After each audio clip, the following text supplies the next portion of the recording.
Today guys, I'm going to be showing you how you can hide your friends list on the Facebook application. It's quite straightforward once you know where the settings are, so let's get started. Okay guys, so here I have my iPhone. The first thing we're going to do is load up the Facebook application.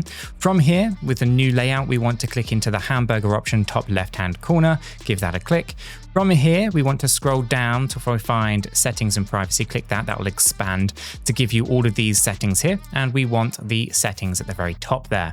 This is then going to load up all your settings and privacy areas. And if we scroll down just a little bit to where it says tools and resources, we can see here we have privacy checkup. We're going to click on privacy checkup.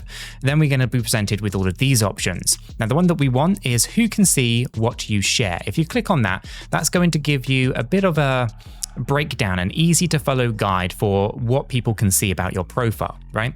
Now, if we click on continue, most of this is going to be blurred out because it's obviously private information.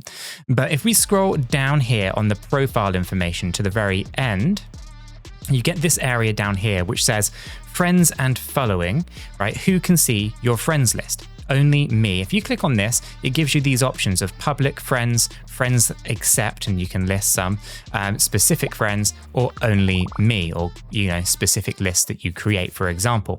Now I have this as only me. I only want me to be able to see my friend list. I don't want anyone else to know who I'm friends with, all that kind of stuff. And ultimately that is the setting that you need. Once you have that selected, you come out of here and you just click on the next button at the bottom here, and you can go through all of these settings. I'm not going to, I'm just going to go ahead and just go all the way through it, click on next, and then eventually it's going to review another topic and it will take you back to the privacy checkup area. And ultimately that is how you would select and set your friends list to being only visible to you. And that is it guys. That's how you essentially hide your friends list. If this works for you, found it useful and informative, make sure to hit that like button, subscribe for more hints and tips, and I will catch you all in the next one.